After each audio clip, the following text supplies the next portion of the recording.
So we're looking at the next part here, and we're going to start by looking at this right angle triangle again.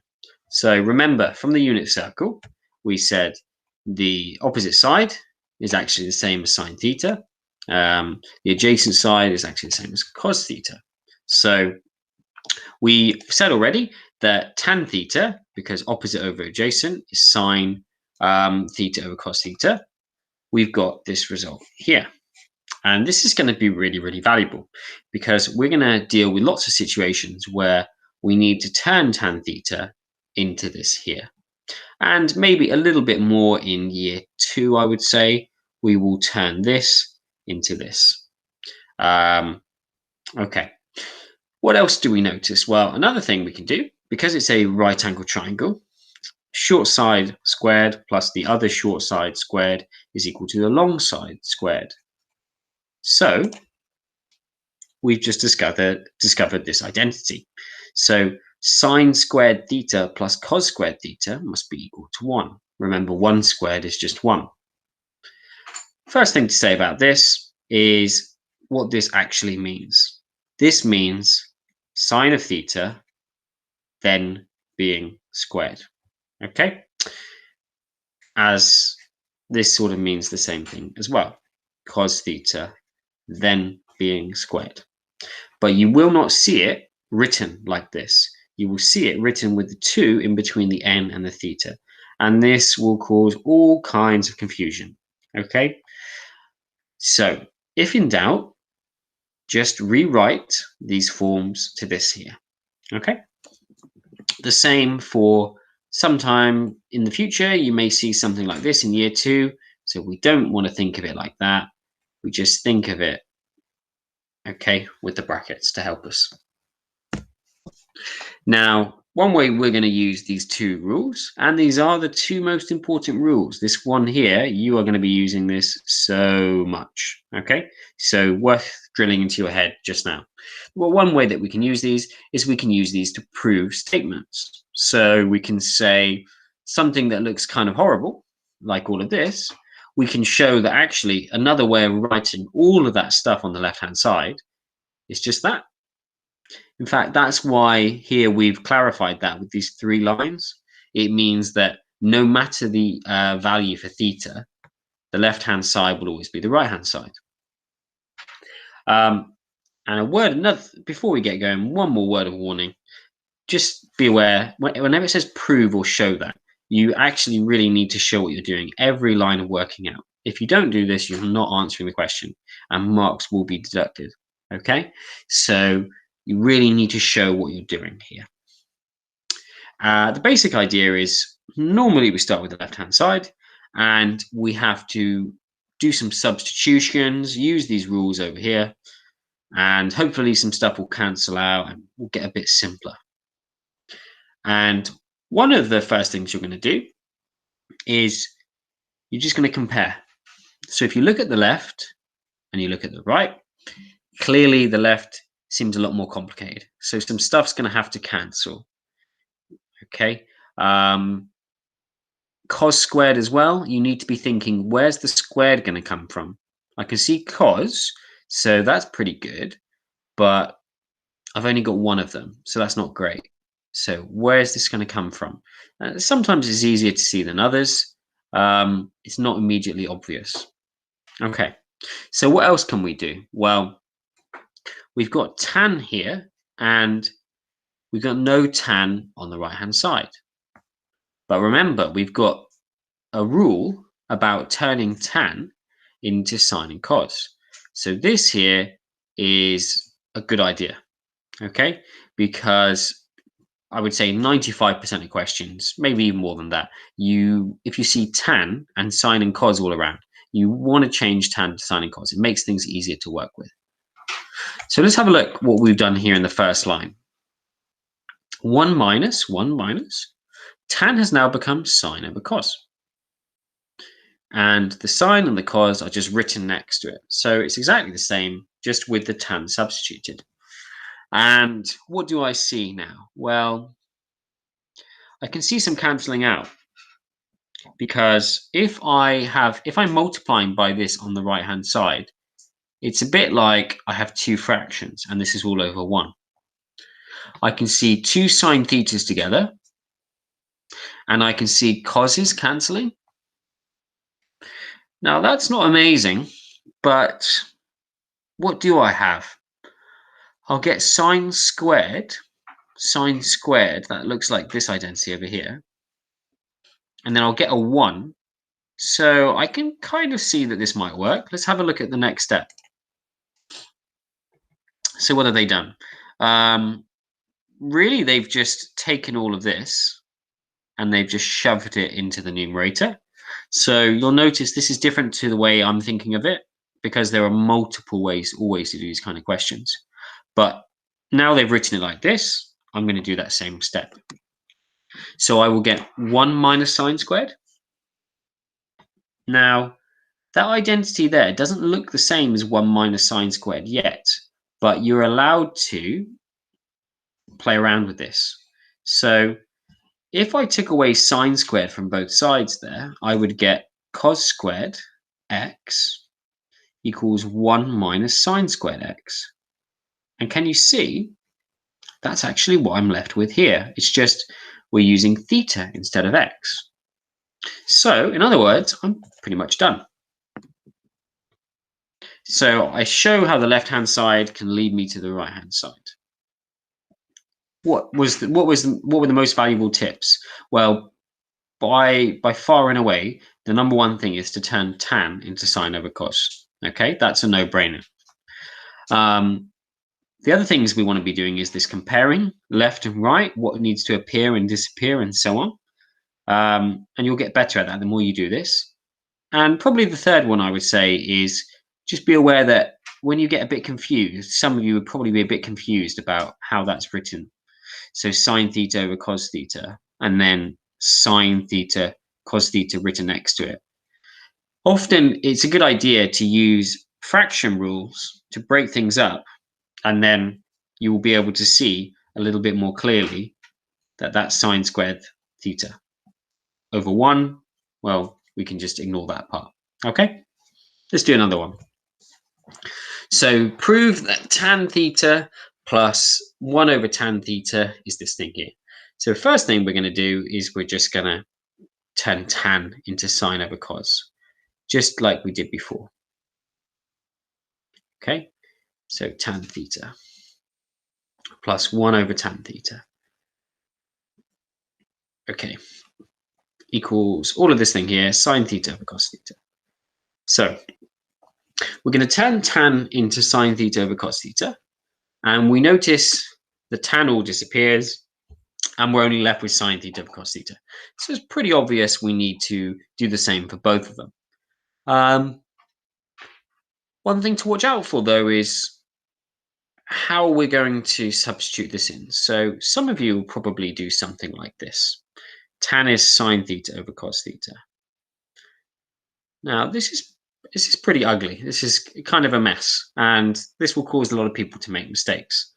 So what you can do if you're ever in this situation, you can just use your keep, flip, change, and dividing by fractions and so on to write this out. So I'm going to say this is 1 divided by tan, which is sine theta over cos theta. And if you do this, you might be more likely to not make a mistake, because then you'll probably remember keep, flip, change, cos theta over sine theta. Okay, so this is one way that you could approach this problem. Another way is you could write this maybe as tan theta to the minus 1. You could say, well, that's sine over cos. And then this one here means to turn it upside down. So either way, we're going to get 1 multiplied by doesn't do anything. Either way, you're going to get cos theta over sine theta. So let's write that down. So sine theta over cos theta plus this piece here that I've just worked on, which is cos theta over sine theta. Okay. Another piece of advice I would give you here is look at how many terms are on the left-hand side and how many on the right. 1, 2. Two things added together. But over here, there's one thing. So that's another clue for what you need to do. You need to add these together. Fractions, you need to add the fractions together. So if we do that, a common denominator would be cos, sine. So sine, cos. Well, look at that. Sine, cos is there. That means we're getting quite close. The numerator is just 1. So I wonder what's going to happen with that. Let's have a look. So multiplying the left-hand side by sine will give you sine squared theta over cos theta. Well, let's put sine theta cos theta. Plus multiplying this one by cos will give you cos squared theta over sine theta cos theta. They've got the same denominator, so you put them together. Sine squared theta plus cos squared theta over sine theta cos theta. It's not 2 sine theta cos theta. Remember, when you have a denominator with fractions, it stays the same. So I've got this, and they've got 1. Well, what is the same as 1? Sine squared theta plus cos squared theta is the same as 1. So we have actually done it. Okay, we used tan twice, and then the sine squared plus cos squared came in useful right at the end. Okay, let's do another one. So this one looks a bit different. There's not many 1s in this one. It's 5 minus 5 sine squared theta. So it's a bit suspicious that there's a 5 in both. So I'm going to factorize this out.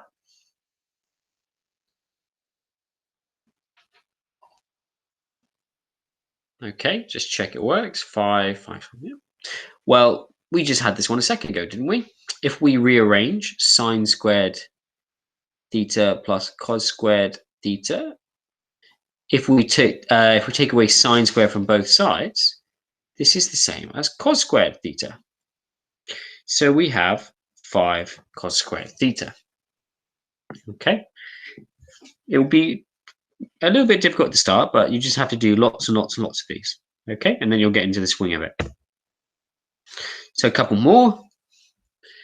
In fact, should we give ourselves a little bit more space to work with these? Let's just do these ones here, and then that will be it for the lesson. So let's have a go at these ones here. A bit more space.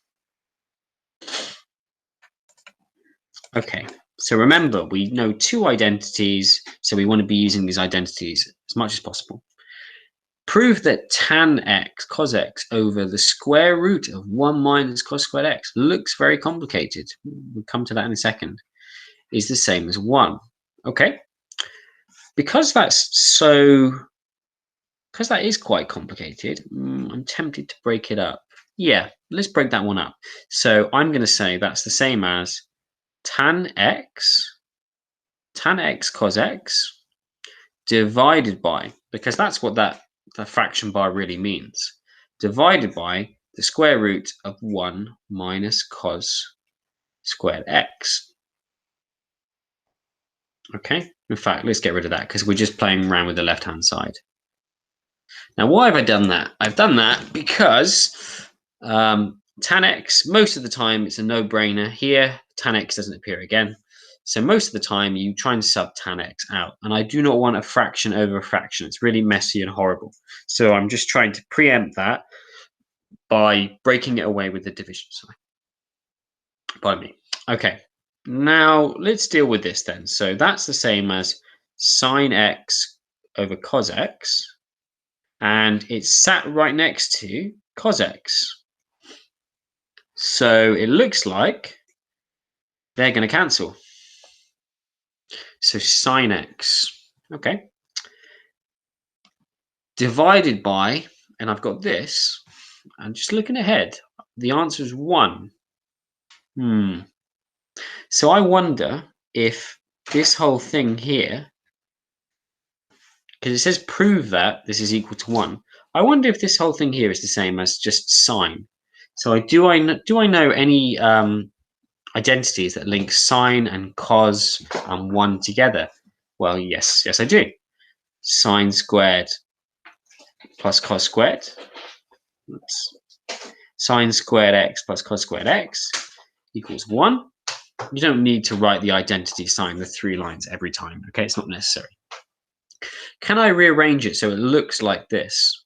Well, if I do 1 minus, so let's take away cos squared from both sides. So let's do sine squared x equals 1 minus cos squared x. I want to get it looking like this. Now, it almost looks the same, but it's got the square root. So if I do the square root of both sides, well, that's going to cancel with that. So indeed, sine x is the same as all of this.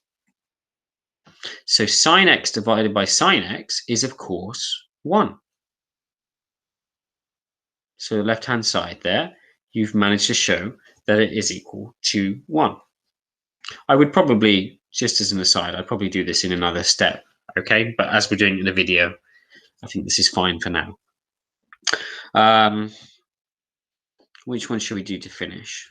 I will leave that one for you because there's a good hint there, okay? So the hint is it's got a 4 and a 4, and in general you don't want that. So it says use the difference of 2 squares. So I'm going to pick the bottom left one here because it's a little bit different.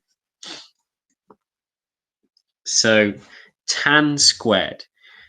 Now, I think it's quite useful here to remember that tan squared theta is really the same as tan theta squared. Okay? And what else have we got? Well, we've got the right-hand side here. It looks to me like it's going to be easier to start with the right-hand side, I think, and to get that to look like this. So let me just think about this one here for a second. Do they want us to start with the left, or do they want us to start with the right? Let's just have a quick peek. Okay, they do want us to start with the left. Okay, that makes more sense. Right, so if I write tan squared theta as tan theta squared, well, what you can do now is you can substitute out that tan theta as sine theta over cos theta. And one of our index rules sort of says that when you're in this situation, what you can then do is you can apply the power to both parts.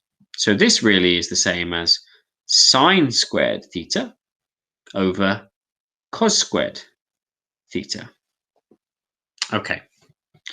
Now, how could we make it look like this? Well, that bit there has a cos squared theta already, and we've got cos squared in the denominator there. We've got sine squared, but they don't have sine squared. So what links sine squared and 1? I tell you what, I'm going to use this one again. Because remember, we only know 2 identities, so we need to be using these lots and lots and lots. So sine squared x plus cos squared x. So let's rearrange that so it looks like this bit that I've got here in the brackets. So if I take away cos from both sides, I will get sine squared x equals 1 minus cos squared x. Well, that's the same. So I'm now going to use that substitution. So I'm going to say 1 minus cos squared x over, sorry, I've mixed x's and thetas together. You shouldn't do that. So let's go cos squared theta over cos squared theta. Okay, now this is good. This is getting much, much closer. But it doesn't look the same. So we need to think about fractions, basically, to break this up. Now, if I said to you, let's pick a good example. If I gave you an example like this, x squared minus x over 2. Remember, this is the same as x squared over 2 minus x over 2. Why? Well, because if you use the rules of subtracting fractions, can you notice that the denominators stay the same and the numerator will be x squared minus x? It makes sense that we must be able to go back this way. Okay? But often at A level, you need to break up a fraction. Okay? So we're going to do that now because we've got 2 parts in the numerator, 1 in the denominator. If you have 1 in the denominator, you can do this. I'm going to divide both parts by this. I'm going to write it separately. So if I write it separately, I would get 1 over cos squared theta minus cos squared theta over cos squared theta. Now it's starting to look much similar. 1 over cos squared theta, that works. 1, well, if you cancel top and bottom by this, it is actually the same as 1. It's not 0, it's 1. Okay? And this is what is required.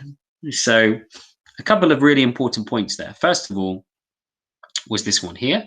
How often writing the squared outside makes it easier, makes this step more understandable. And also how when we have fractions with one term in the denominator, we can break it up into 2 separate fractions. This is done quite heavily at A-level. When you do differentiation near the end of the book, you will be doing this quite a lot. Okay, so we need to do that as well here with trigonometry. And let's just look for the clean version. So yeah, you can see them doing the same sort of thing.